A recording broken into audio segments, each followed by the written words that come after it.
గౌరవాధ్యక్షురాలు మాజీ ఎంపీ ప్రస్తుత ఎమ్మెల్సీ కవితక్క గారి జన్మదినం ఈరోజు కొత్తగూడెం ఏరియా కార్పొరేట్ ఏరియా ఆధ్వర్యంలో నిర్వహించడం జరుగుతుంది.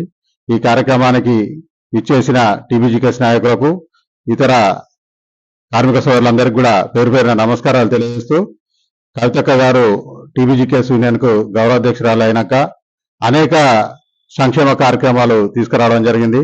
కానీ ఎలక్షన్లలో, అసెంబ్లీ ఎలక్షన్లలో ఏదైతే కాంగ్రెస్ గవర్నమెంట్ వచ్చిందో, ఆ గవర్నమెంట్ వచ్చిన తర్వాత టీబీజీకేఎస్ యూనియన్ ఎన్ని సంక్షేమ కార్యక్రమాలు తీసుకొచ్చినా అప్పుడున్న ఏదైతే ఐఎన్టీసీకి సంబంధించిన నాయకులు చేసి 250 గజాల స్థలం ఇస్తామని కార్మికుల్ని మభ్యపెట్టడం వల్ల టీబీజీకేఎస్ యూనియన్ ని ఓడించడం జరిగింది.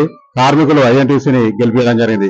కానీ సీఎం గారు రేవంత్ రెడ్డి గారు మొన్న మణుగూరు వచ్చిన సందర్భంలో కనీసం కార్మికుల మీద ఒక్క ప్రకటన కూడా చేయలేదు. కార్మికులకు ఏమి ఇస్తాము, ఏం చేస్తాము అనేది కూడా కోల్ బెల్ట్ ఏరియాకి వచ్చి కోల్ మైన్స్ ఉన్న ఏరియాలో వచ్చి కూడా ఒక్క ప్రకటన చేయకుండా పోవడం అనేది దురదృష్టకరం.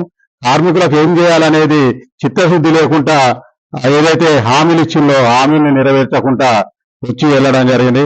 కానీ అదే టీబీజీకేఎస్ యూనియన్ ఉన్నప్పుడు, అలాగే కేసీఆర్ గారు ముఖ్యమంత్రిగా ఉన్నప్పుడు ఎన్నైతే హామీలు ఇచ్చిందో అన్ని హామీలను కూడా నెరవేర్చిన ఘనత టీబీజీకేఎస్ యూనియన్. కానీ కార్మికులను మభ్యపెట్టి ఏదైతే రికగ్నైజ్డ్ యూనియన్, రిప్రజెంటేషన్ యూనియన్ ఆయనలో వాళ్ళు కార్మికుల పక్షాన ఉండి పోరాటం చేయాలి. లేని పక్షంలో మేము మళ్ళీ భుజానికి ఎత్తుకొని కార్మికుల పక్షాన పోరాడి ఏదైతే హామీలు ఇచ్చిందో అవి నెరవేర్చే